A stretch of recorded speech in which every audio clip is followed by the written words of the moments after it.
Bonjour, bonjour et bienvenue sur Cocotte TV. Aujourd'hui, on vous propose un petit déballage présentation du GT 780 DXR de MSI, un 17 pouces gamer avec gros bundle et bien sûr, comme toujours, on va commencer par le bundle. Dans le bundle, on trouve d'abord un sac à dos noir et rouge typé gamer pour transporter votre machine. Ça, c'est plutôt une bonne chose et c'est toujours agréable. Et ensuite, on a le bundle qui, vous allez le voir, est assez conséquent, avec une grosse brique pour l'alimentation, une souris gamer avec capteur 3200 dpi, différentes notices avec tout ce qu'il faut pour savoir sur votre machine, les garanties, les touches d'accès rapide, votre licence Windows 7, votre carte de garantie, et enfin le petit cordon pour relier la brique au secteur. Maintenant qu'on a découvert le bundle, on va passer directement à la machine, et la machine, vous allez le voir, il y a du lourd. Nous voilà donc enfin face à ce fameux GT 780 DXR dans sa configuration 298 FR. On passe sur les specs un petit moment sans vous parler d'autre chose, avec un Windows 7 familial en 64 bits, un Core i7 2630QM à 2 GHz, une GeForce GTX 570M avec 1,5 Go de GDDR5, deux disques durs de 750 Go à 7200 tours en RAID 0, 8 Go de DDR3, une dalle 17,3 pouces Full HD mat, et ça c'est hyper important, on le sait. Et après on a Wi-Fi, Bluetooth, USB 3, USB 2, tout ça on va le voir en faisant le tour de la machine. Et quelques petites choses en plus comme le clavier par SteelSeries, le rétroéclairage des touches, bref, des petits plus hyper intéressants et plutôt très sympa pour le design. On commence avec le dessus où on a un capot entièrement en aluminium, le siglage MSI et des bords qui sont en plastique, plutôt de bonne qualité, c'est agréable au toucher. À l'avant, on découvre les différentes diodes d'activité qui signalise, un peu comme toujours, hein, la charge, la mise sous tension, le Wi-Fi, l'activité HDD, et bien d'autres choses, on verra ça dans le détail. Sur le côté gauche, on trouve une première partie de la connectique avec les différents connecteurs audio, un port USB 2.0, un lecteur de carte, deux ports USB 3.0 et une grosse grille d'aération. À l'arrière, il y a encore une bonne partie de connectique, on retrouve la première grille d'aération avec sa symétrie de l'autre côté pour le style, la sortie HDMI, une eSATA, une sortie VGA, l'Ethernet 1000, le DC-in pour recharger la machine et le Kensington Lock. On passe du côté droit avec le graveur lecteur Blu-ray et les deux ports en USB 2.0.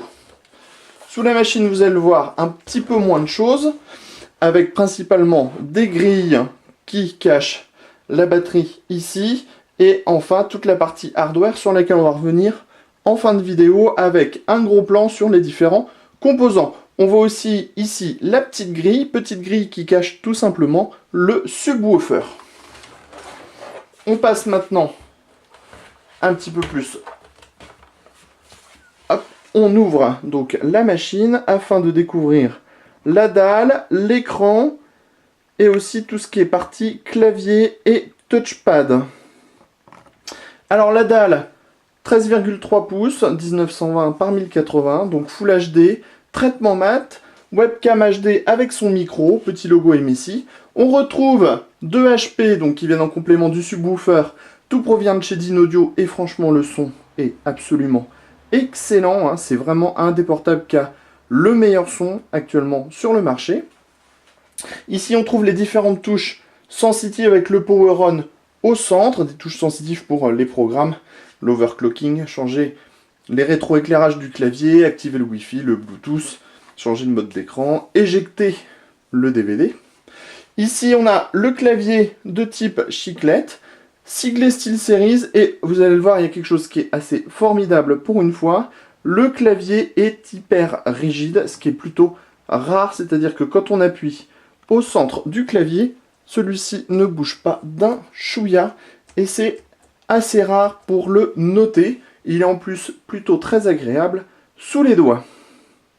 Au niveau du touchpad, c'est pareil, c'est assez classique, c'est bien fait, c'est très agréable. Par contre, les clics sont un petit peu trop marqués à notre goût, mais ça, c'est notre avis.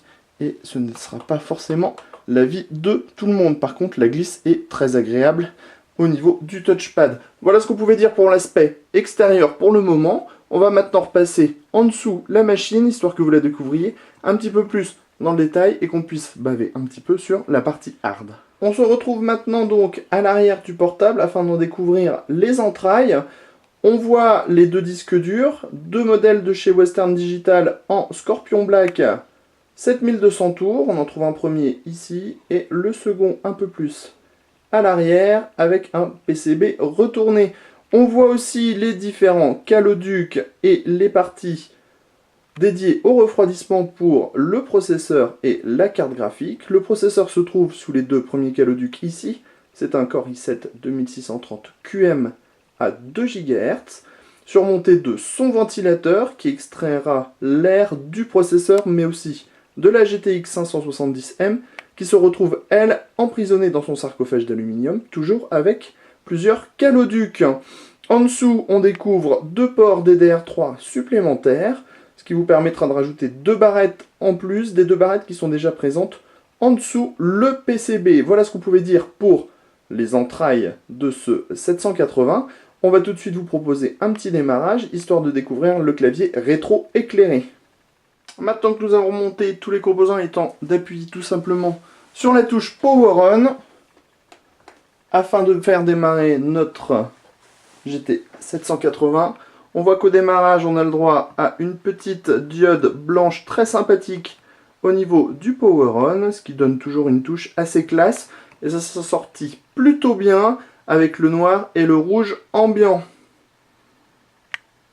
Le boot de Windows, vous allez le voir, est plutôt super rapide, normal, hein. On a de la puissance, on a de la RAM, on a deux disques durs en RAID 0, ce qui permet d'avoir un démarrage vraiment rapide, comme on vient de le dire. Au niveau du bruit, on n'entend pas trop les ventilateurs au repos, probablement bien plus une fois que la machine est en charge, mais à vrai dire, pour le moment, c'est plutôt une bonne surprise. On ne reviendra pas sur la partie son, qu'on vous fera découvrir dans une autre vidéo, et on attend là que le clavier se mette enfin en route pour pouvoir découvrir le superbe rétroéclairage configurable. Configurable, hein, on peut choisir parmi plusieurs couleurs grâce à un petit logiciel made by MSI. Voilà, et on peut choisir par quasiment 4 teintes différentes par nuance. 4 nuances différentes par teinte. On va zoomer un petit peu sur le clavier, histoire que vous puissiez le découvrir d'un peu plus près. Et vous allez le voir, c'est tout simplement magnifique sur un clavier. Et ça donne vraiment très très bien. Et ça permettra surtout de pouvoir jouer assez tranquillement la nuit. Sur ce, on va vous dire à bientôt sur Cocotte TV. On vous proposera un test complet de cette machine dans les jours à venir.